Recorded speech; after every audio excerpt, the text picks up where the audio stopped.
శుభమస్తు. అందరికీ నమస్కారం. ఈశ్వరానుగ్రహ. సనాతన ధర్మంలో ఒక విషయం చెప్పారు మన మునీశ్వరులు. ప్రస్తుతము ప్రపంచంలో కూడా ఇదే పరిస్థితి కొనసాగుతోంది. అదేంటంటే ప్రపంచ జనాభా ప్రస్తుతానికి దాదాపుగా 800 కోట్లు. అందులో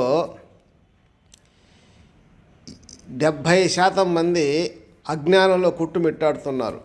ఏ విధంగా అంటే ఈ శరీరమే నేను, దీనికి మించింది ఇంకేం లేదు అనేసి దీన్ని రకరకాలుగా అనేక రకాలుగా ఎన్ని రకాలుగా ఉందో అన్ని రకాలుగా దీన్ని ముస్తాపులు మేకప్లు గందరగోళాలు చేసుకొని శరీరాన్ని వ్యర్థపరుచుకుంటున్నారు, నాశనం చేసుకుంటున్నారు. ఇది అజ్ఞానం. దీని తర్వాత జ్ఞానం ఉంది ఇంకొకటి. అదేంటంటే ఈ శరీరం నాకు సంబంధం లేదు, లోపల ఒక చైతన్యం ఉన్నది. ఆ చైతన్యం వల్లనే ఈ శరీరంలో ఉండే కర్మ జ్ఞాన పంచేంద్రియాలు నడుస్తున్నది అనే ఎరుకు ఉండేవాడు జ్ఞానిలో ఉండేవాడు. ఇంకొకడు ఉన్నాడు విజ్ఞాని, విశేషంగా తెలుసుకున్నవాడు అనమాట. అంటే వీడు అజ్ఞానికి జ్ఞాని కంటే మించిన స్టేజ్ అనమాట. ఇది యథార్థాన్ని గ్రహించి చాప కింద నీళ్ళలాగా నటిస్తూ ఉంటాడు ఈ భౌతిక ప్రపంచంలో కానీ కుటుంబంలో కానీ. ఇంకా మీకు క్లియర్గా అర్థం అవ్వాలంటే ఆవు పాలు ఇచ్చును అంటారు. ఆవు పాలు ఇచ్చును అని విన్నవాడు అజ్ఞాని. జ్ఞాని ఏం చేస్తాడు? ఆవు పాలు ఇచ్చును, అది ఎలా ఉంటుంది, తెల్లగా ద్రవ పదార్థంగా ఉంటుంది అని చూస్తాడు. అది జ్ఞాని లక్షణం.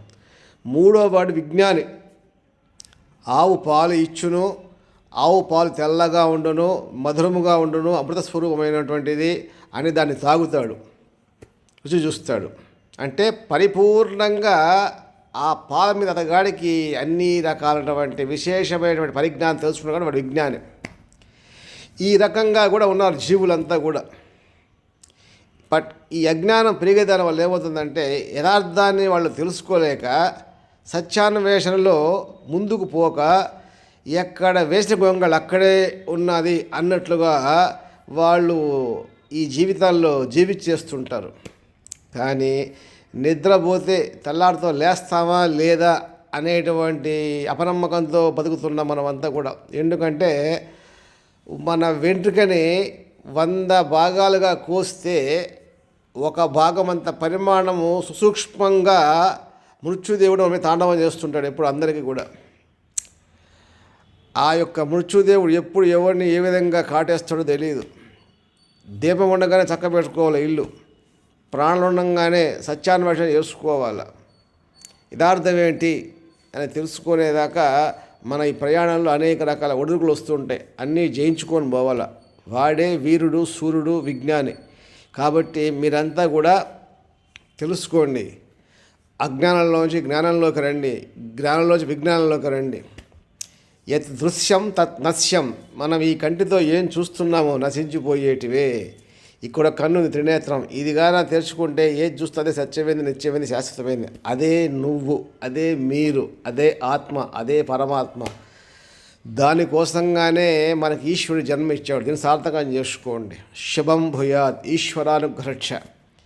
ఈ యొక్క వీడియోలు అంటే ఇదంతా కూడా శ్రీ ముఖేశ్వర స్వామి యొక్క అనుగ్రహంతో మీకు నేను తెలియజేస్తున్నాను. నాదంటూ ఏం లేదు, శూన్యం తప్ప.